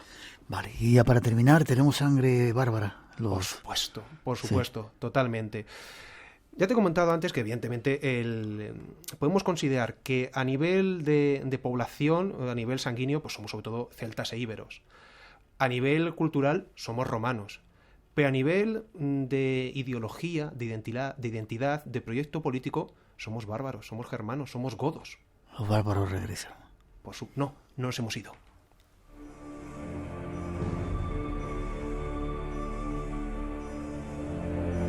Para los que quieran conectar contigo, recomendamos este libro, Bárbaros en Hispania. No vas a estar en la Feria del Libro, pero ¿dónde se te puede conectar? En Facebook, si me buscan, Daniel Gómez Aragonés. Creo que solo estoy yo, no hay nadie más que tenga ese apellido y esos 2 apellidos y mi nombre juntos. Ahí me pueden encontrar. Y también si van a Toledo, en nuestras rutas, en Paseos Toledo Mágico, ahí estamos, Museo de España Mágica. he estado con nosotros, Miguel disfrutando, también me pueden encontrar y encantado. Ha sido un placer, espero que hayas disfrutado también de estar con nosotros. Yo estoy en una nube todavía, no me lo creo haber estado en Espacio en Blanco con Miguel Blanco. Después de los bárbaros llegaron los árabes, los musulmanes, pero eso es otra historia que contaremos, ¿te parece? Fantástico. Gracias. 3:18, 2:18 en las Islas Canarias. Cambiamos un poco el decorado y nos vamos con otro misterio. Espacio en Blanco. En la madrugada del sábado al domingo, a partir de las 2, la 1 en Canarias.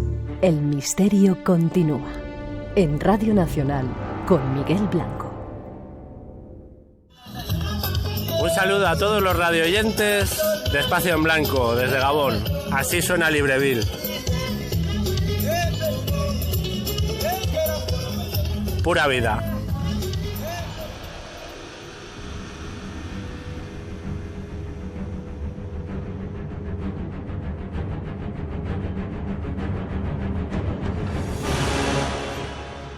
Saludar a nuestro nuevo invitado, nuestro compañero. Nos escuchaban desde Gabón, ¿has visto, Jesús? Fíjate.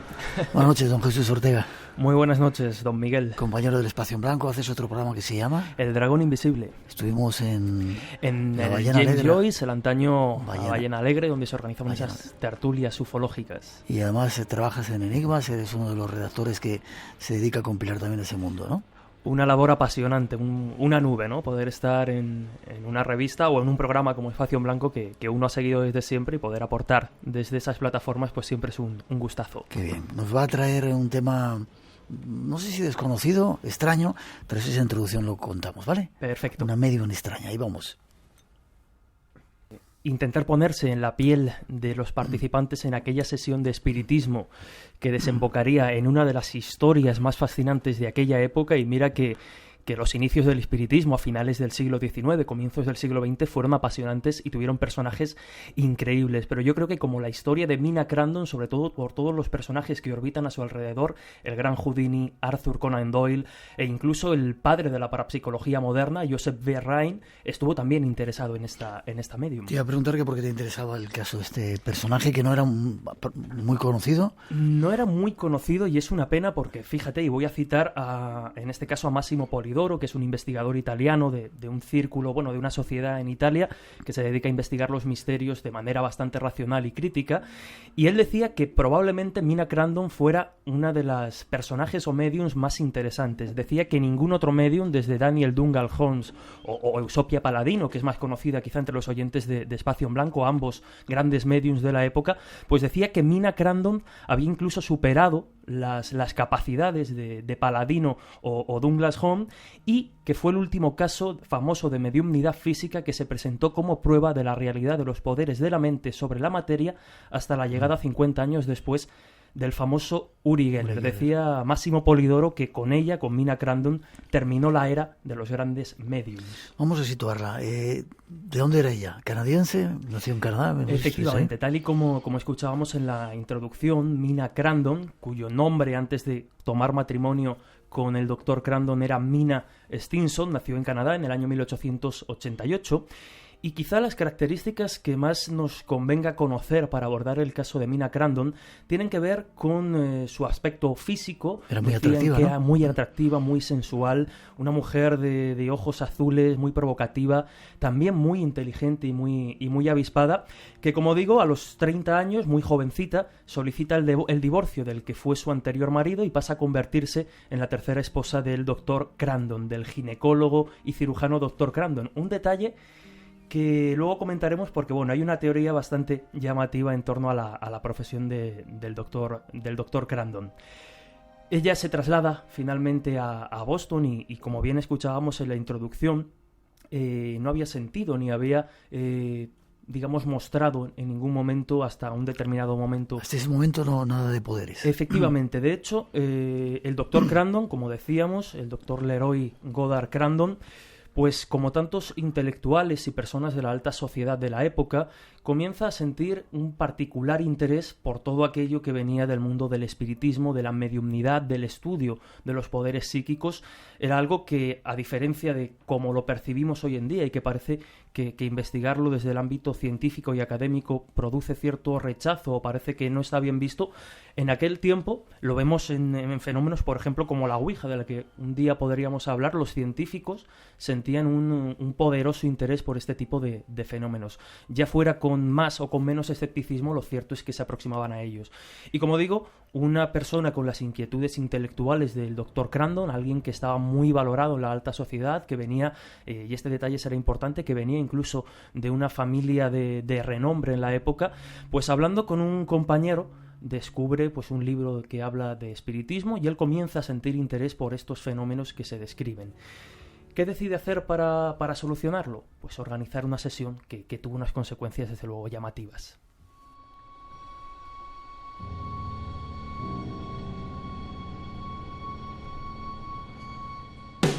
Algunos pequeños gestos pueden producir grandes cambios. Cuida tu entorno, cuida tu planeta. Por un planeta limpio. Radio Televisión Española. Corazón Verde. Hay un lugar en el que reside la magia, donde habita lo desconocido.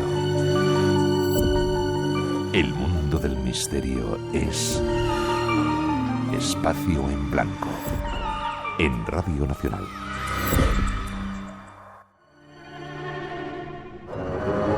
Nuestro compañero Jesús Ortega esta noche hablando de este personaje tan curioso. Hasta ese momento ella vivía tranquila, súper atractiva, sensual, se casa con este médico que era la tercera esposa que tenía. Mujer del Dr. Crandon. ¿Y cómo era el momento histórico que se vivía? ¿Había mucho interés por estos temas? ¿Estaba surgiendo el espiritismo? Exacto, había muchísimo interés, además el contexto histórico. Precisamente hace unos minutos escuchábamos al gran Daniel Gómez Aragonés, ¿no? Que tan importante la historia para comprender estos fenómenos, y aquí también, porque nos encontramos en un contexto histórico muy particular. Podríamos decir o resumir muy rápidamente que el espiritismo moderno, tal y como lo conocemos, surge en 1848 con las famosas hermanas Fox, que muchos oyentes de Espacio en Blanco pues estoy seguro que conocen.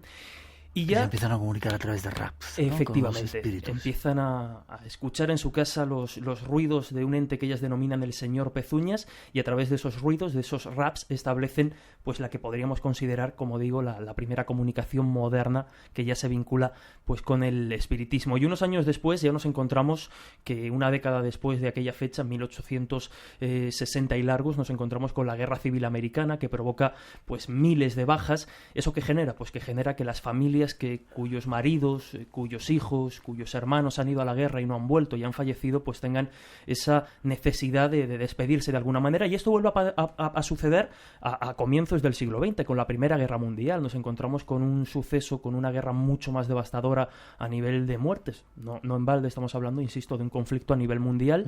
Y esto genera muchísimas bajas, lo que provoca pues que esa necesidad de contactar con el más allá siga en auge. Recuerdo que el psicólogo Richard Wiseman, estudioso de todo lo que tiene que ver con este tipo de cuestiones, con lo paranormal, con la vida después de la vida, hablaba del espiritismo como una genialidad, porque nos encontramos también en un contexto histórico muy llamativo, muy cambiante. La ciencia comienza a ganar a pasos agigantados terreno a la fe. La revolución industrial, en una época victoriana pues en la que, insisto, la ciencia empieza a desarrollarse de una manera muy, muy desorbitada, y Richard Wiseman comentaba que el espiritismo era una absoluta genialidad, porque mientras otras religiones como la católica, por ejemplo, te solicitaba que te portases muy bien para al final llegar al paraíso, el espiritismo te daba las pruebas de ese paraíso. No necesitabas esperar a fallecer para descubrir que existía la vida más allá de la vida, sino que el espiritismo te daba esa muestra casi mezclando religión y ciencia, y por eso consiguió ganar tantos adeptos, entre ellos muchos científicos. Es el caldo de cultivo de ese tiempo, ¿no? Exactamente, donde los teatros se llenaban, pero llenarse de cientos y miles de personas para ver a un medium gestionar esos fenómenos supuestamente provocados por espíritus, y donde incluso los magos, que no tenían ningún afán de demostrar capacidades paranormales, aprovechaban este ambiente espiritista, este ambiente de poderes psíquicos y contactos con el más allá, para llevarlo a sus funciones. Y recuerdo cómo en su día Ramón Mairata, un gran historiador de la magia, me decía que los grandes magos del siglo XX, de finales del XIX y comienzos del XX, aprendieron muchas de sus rutinas y muchos de sus trucos de los grandes mediums de aquella época.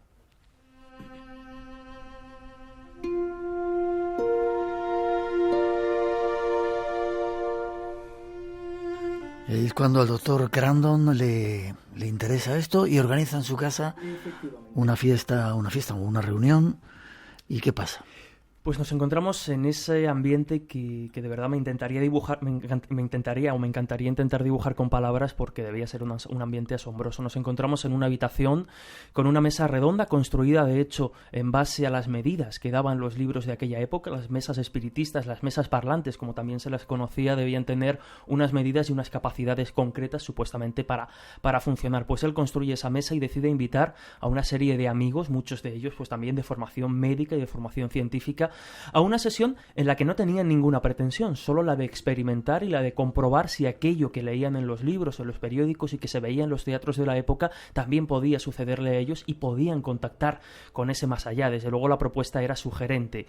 Esos amigos, entre pues aterrados, inquietados y con ese escepticismo siempre presente, deciden presentarse a esa sesión en la que también participaba la esposa del Dr. Crandon, ya por aquel entonces Mina Crandon. Y hacen esa sesión, se sientan todos a la mesa, bajan las luces de la habitación porque los espíritus siempre demandaban oscuridad o un ambiente tenue para manifestarse, se dan las manos y comienzan a esperar que algo se manifieste. ¿Cuál es la sorpresa de los asistentes cuando la mesa, aún en esos primeros momentos tímidamente, empieza a tambalearse, empieza a moverse, como podíamos escuchar en la introducción? El ambiente cambia, el ambiente ya se pone algo más tenso, algo más inquietante. Déjame que te corte. Un segundito solo, no os enfadéis, digo a los oyentes porque se enfadan conmigo. Tenemos un corte de la mesa, creo.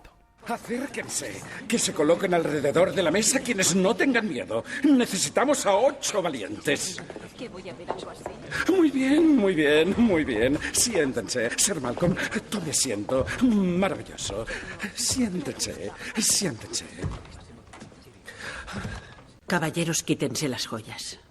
¿Qué va a pasar? Señoras, quítense los guantes. Estamos a punto de hablar con los espíritus. Por favor, sus manos. Les pido paciencia. Les pido que dejen a un lado sus recelos e imaginen sus mentes flotando en la oscuridad del tiempo. Dejen que sus imaginaciones se liberen y deambulen conmigo hasta los tiempos de los mares antiguos. Hasta los tiempos anteriores al tiempo, cuando los espíritus caminaban, cuando el sol era nuevo y los antiguos dioses poblaban la tierra. Yo te invoco, Mut, diosa madre, y a los portavoces de los muertos. Venid a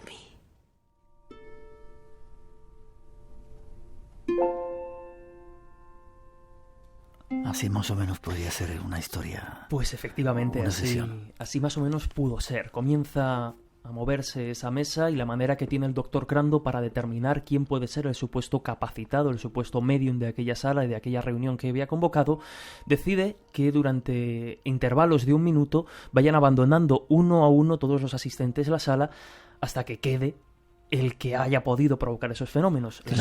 La mesa se movía sola. La mesa comienza a moverse de manera más violenta a lo largo de la sesión, hasta que finalmente solo queda una persona sentada a la mesa. Y para sorpresa, yo imagino que del Dr. Crandon, la medium, la capacitada, era su esposa, Mina Crandon.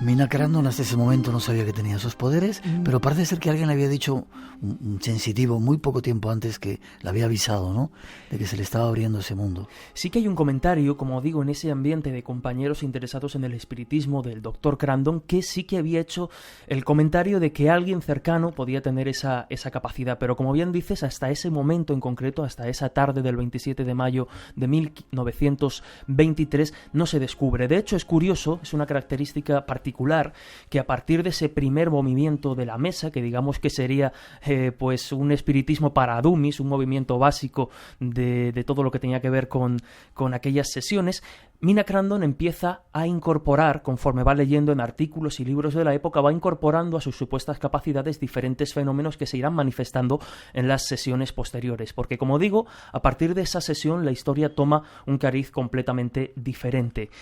Meses antes de ese mayo de 1923, en enero concretamente de ese mismo año, la revista, la famosa y reputada revista que por aquel entonces pues ya tenía esa fama de académica y de científica, la revista Scientific American, conocida y de renombre incluso en nuestros días, decide sacar o decide poner en marcha un concurso en el que ofrece $2.000 a quienes sean capaces de ofrecer una fotografía psíquica, una fotografía espírita con fantasma que ellos consideren auténtica en base al comité de expertos y científicos para evaluar esa prueba, y $2.500 a quien sea capaz de demostrar sus supuestas capacidades paranormales, sus capacidades psíquicas, ante un comité de expertos que desde luego me vas a permitir reseñar, Miguel, porque llama muchísimo la atención. Ojalá y en nuestros días tuviéramos algo parecido. El comité estaba formado por William McDougall, que era profesor de psicología de la Universidad de Harvard, el prestigioso físico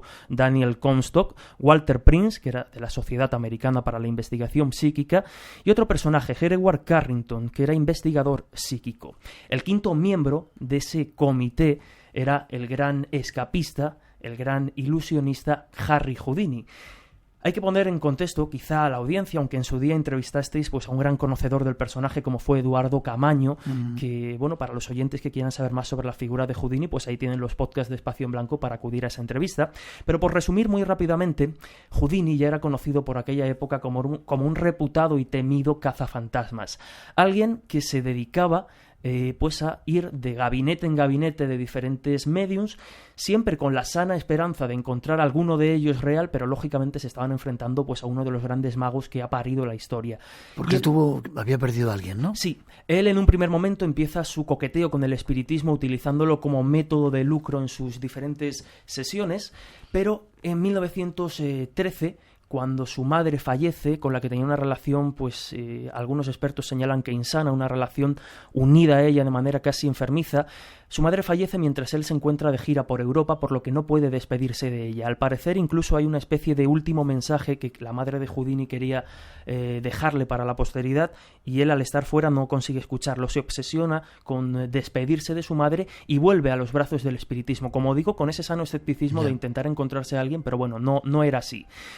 Este comité científico, organizado por la Scientific American, generó que muchos científicos, valga la redundancia, creyeran que Houdini, pues dado que se trataba de un hombre de teatro, de un hombre del mundo del espectáculo que no tenía formación científica, pues no consideraban adecuado que estuviera en este comité. Pero aquí siempre sabrán muchos oyentes que las personas, los expertos recomiendan que para este grupo multidisciplinar de investigación paranormal siempre es bueno tener a un ilusionista. ¿Por qué?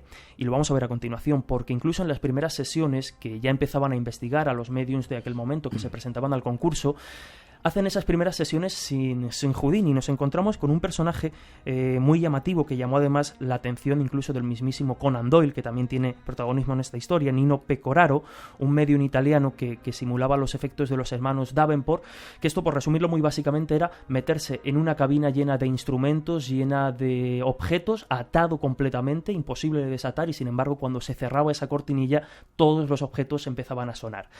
Pues, por ejemplo, por citar tan solo este ejemplo, el comité comienza a investigar a este personaje sin la presencia de Houdini, y estuvieron a punto de avalar a muchas personas, hasta que Houdini llegaba al lugar de los hechos, investigaba a los mediums que estuvieron a punto de llevarse el premio y demostraba que todo era un fraude.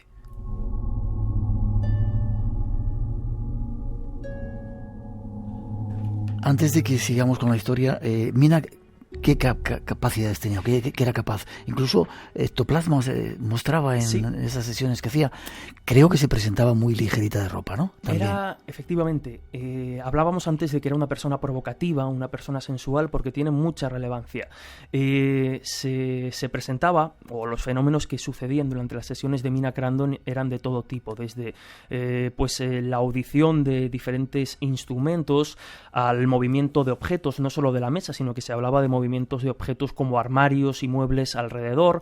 Se hablaba incluso de, como bien has dicho, de la manifestación de ectoplasma, que era un fenómeno muy común en los mediums de la época, y en este caso voy a comentar una anécdota curiosa que la señalábamos antes, y se hablaba de que Mina Crandon era capaz de, materializar o exteriorizar el ectoplasma incluso por la vagina, por los orificios del cuerpo, entre ellos.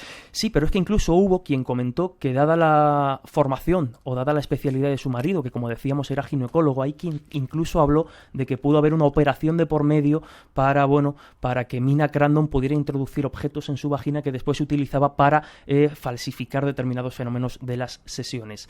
Pero volviendo a los fenómenos que se producían, el más llamativo podía ser, incluso se hablaba de olores nauseabundos que generaban el malestar de los presentes y la manifestación de voces horrendas, graves, terribles que aterrorizaban a los invitados de diferentes espíritus. Hablaban incluso de que era capaz de expresar ese tipo de voces en tercera persona desde, con diferentes idiomas que a priori Mina Crandon no conocía.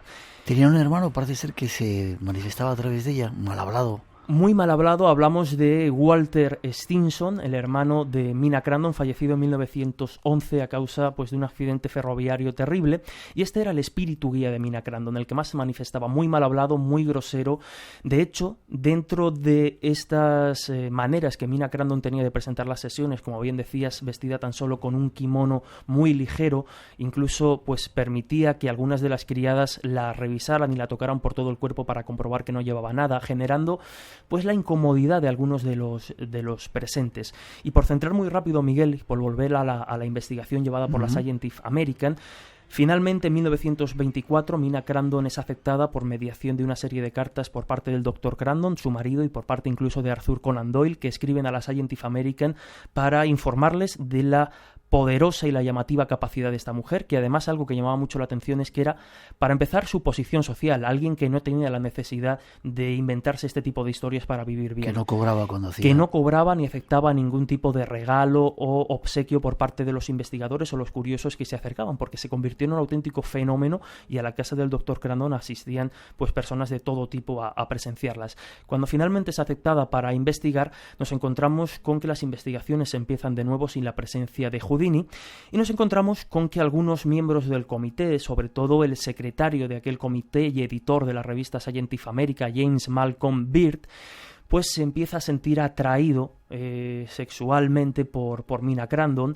Hay incluso dentro de este comité quienes intentan aprovecharse de la fortuna del Dr. Crandon para financiar algunas investigaciones, y algunos de los presentes en este comité, insisto, de la Scientific American, llegan a pedirle un préstamo económico a este Dr. Crandon. Por lo tanto, nos encontramos ya unas tensiones un tanto viciadas, un tanto extrañas.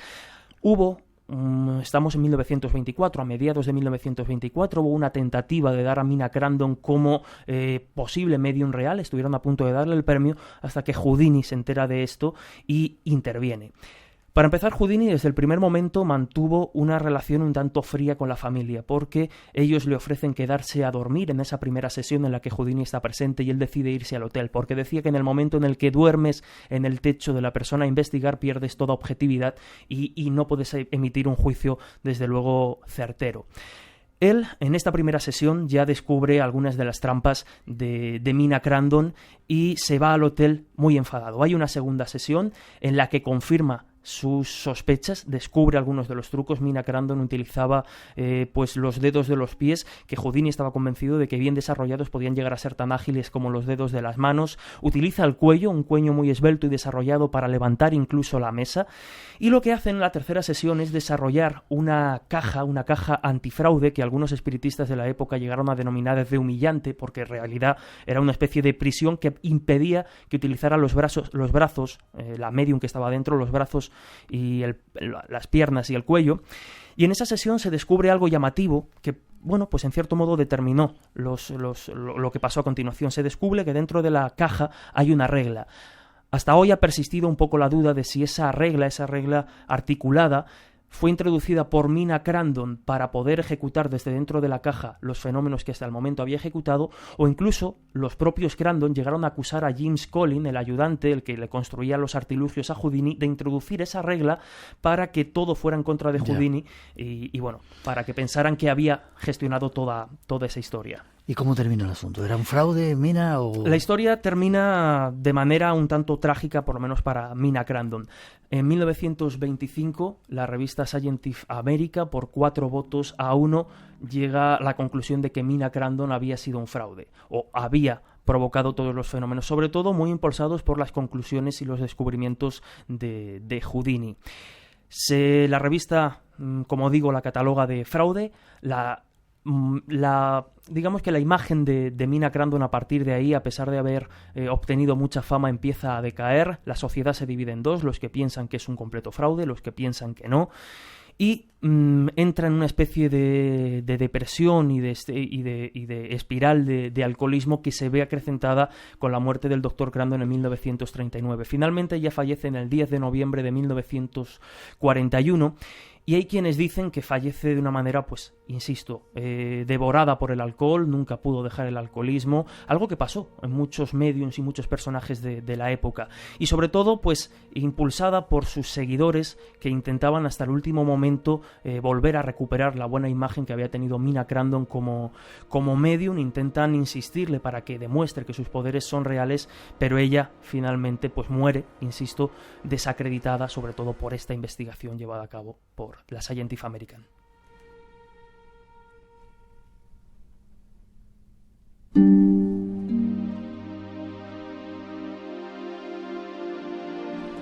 Allí estaban los datos de esa medium Mina Crandon. Te tiene que estar cerca mucho. Muy cerca del micrófono. Gracias. Solamente tengo que decirte gracias. ¿Forma de contacto contigo? Pues a través de Twitter, @J_Ortega Rubio. En Facebook también tengo la página Jesús Ortega. O, por ejemplo, el mail al que me escriben muchos oyentes de Espacio en Blanco, comunicacion.ortega@gmail.com. Vale, ¿y tu programa cómo se llama? El Dragón Invisible. Vale, ha sido un placer que hayas estado con nosotros. El placer siempre mío, de verdad, Miguel. Te veo prontito. Muy pronto. Tenemos que hacer un nuevo avance en ese trabajo que hacen nuestros compañeros en ese canal que tenemos aquí que se llama Plaiz, que se llama El Punto Frío, que os invito a escuchar. Ahí vamos con ello.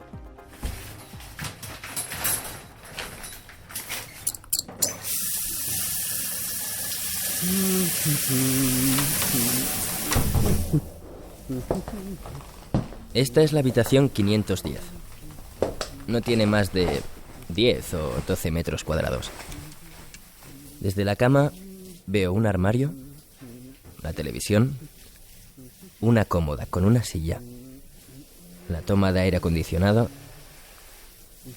y junto a mí una mesita con el teléfono. Es una habitación como la de cualquier hotel. Y la vista desde aquí arriba no está mal.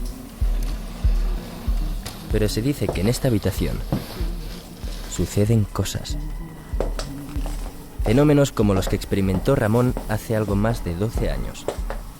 Jamás pensó que después de una ducha viviría la experiencia más aterradora de su vida.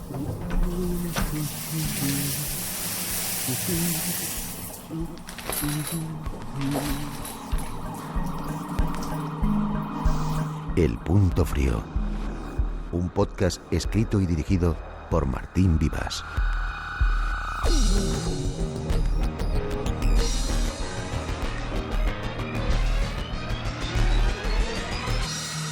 Capítulo 3.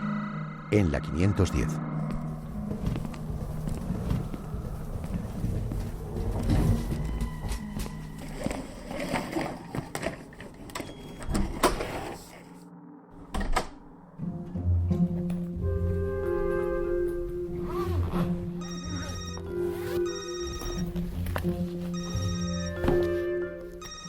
¿Qué tal, cariño? Pues mira, acabo de entrar en la habitación. Sí, en el hotel de siempre. Lo prefiero. Pues como todas, un coñazo. Pero por lo menos parece que van a firmar el contrato. Ha costado, pero lo firmarán. Un hombre de 53 años en la actualidad, padre de familia que se dedica a negocios financieros, escribió al Punto Frío hace unos días. Aquí tengo su mail.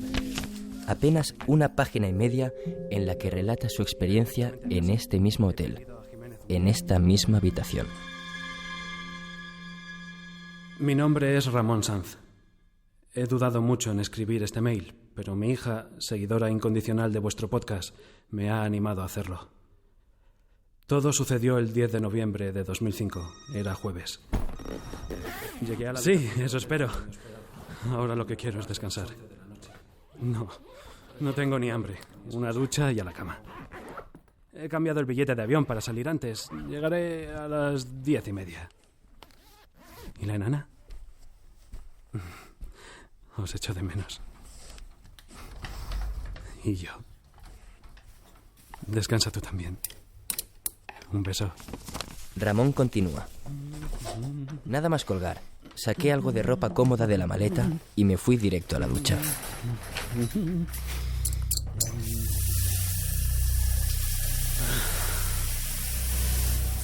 Dios, cómo necesitaba esto.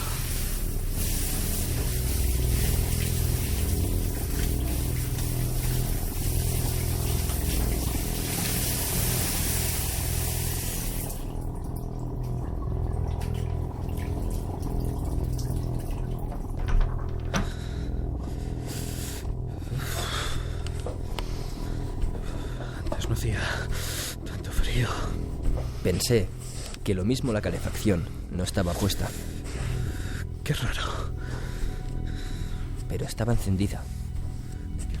La temperatura del aparato marcaba 26 grados. ¿Esto está bien?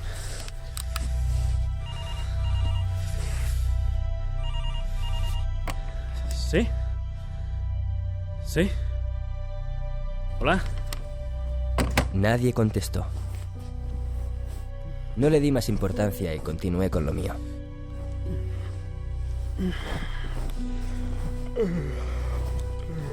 Pero...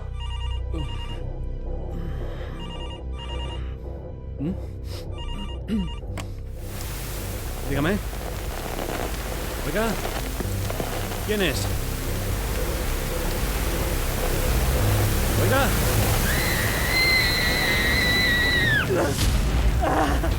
Nadie dijo nada, pero escuché el grito de una niña. Inmediatamente pensé en Marta. Mi hija se ha llamado Gloria. Alguien ha entrado en casa. La mujer no puede hablar conmigo. Le ha pasado algo. Pueden hablar. Mi hija le ha pasado algo a mi hija. Vamos, Gloria. Contesta. Contesta. Hola, cariño. No era mi hija. No, nada. Que quería daros las buenas noches. Hablar con mi mujer me tranquilizó. Muy bien. Lo único que quería comprobar es que mi mujer y mi hija estaban bien. ¿Y vosotras? Sobre todo mi hija. ¿Qué tal, Marta? Ok. Mañana hablamos. Un beso.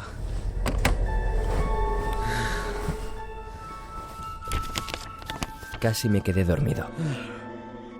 Entonces... no había nadie.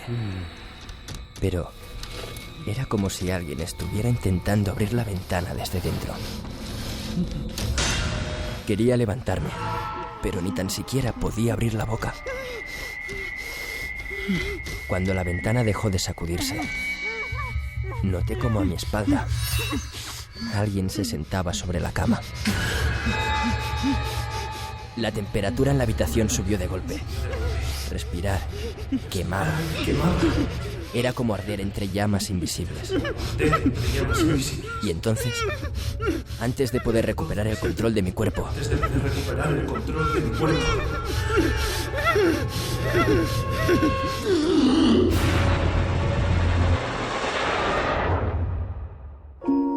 mi cabeza se llenó de imágenes y recuerdos de mi hija Marta. Y recuerdos. Sus palabras. Sus abrazos. Sus palabras. Sus besos. Sus abrazos. Las caricias que me sus besos. Antes de quedarse dormida. Las caricias que me daba cada noche antes de quedarse dormida. ¿Por qué mi hija? Porque sobre la mejilla sentí la presión de una mano que clavó sus uñas en mi piel. Era la mano de alguien que no tenía más de 7 años. Salí de la cama todo lo rápido que pude. Tropecé un par de veces. Apenas logré llegar a la puerta. Cuando agarré el pomo para abrir, fue como si agarrara un pedazo de metal incandescente. Caí de nuevo al suelo. Y allí me quedé. Hasta que la puerta se abrió sola.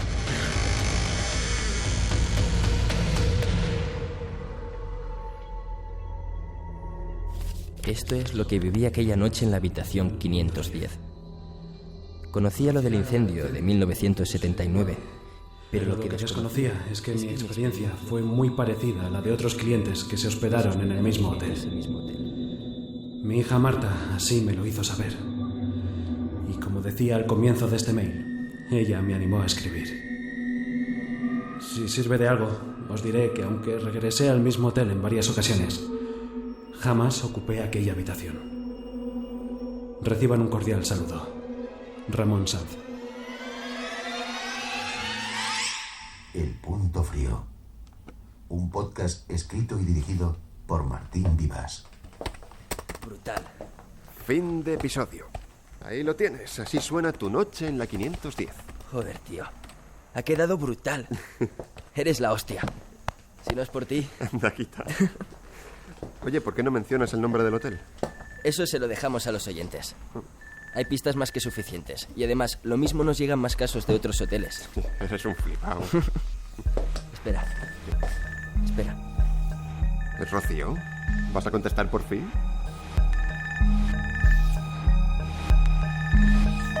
El Punto Frío.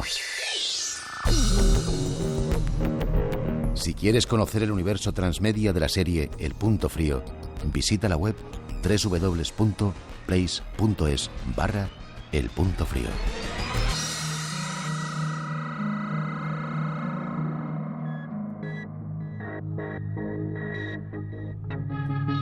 Ahí estaba un nuevo capítulo de El Punto Frío y la recomendación de que vayáis a esa web Place, la nueva canal de Radio Televisión Española con un montón de contenidos. Rosa Rodríguez, ¿qué tal? Hola, buenas noches, ¿Ha gustado Miguel? El programa de hoy? Pues ha encantado el programa de hoy, tanto la parte histórica que nos ha traído Daniel Gómez como la parte de misterio, esotérica de Jesús Ortega. Estaba entregada a la audiencia, sinceramente. Qué bien, sí. bien. Ganadores, porque tenemos mucho más tiempo. Tenemos a Francisco Yorca y Alejandro Popoca del Facebook, a Francisco Ríos desde Tenerife, Raquel Flores, Madrid y Ruth San Segundo desde Castellón. Esperamos desde ya vuestros correos electrónicos con la dirección postal a la que queréis que os enviemos el libro. Feliz semana, te veo prontito. Hasta la semana que viene. Gracias.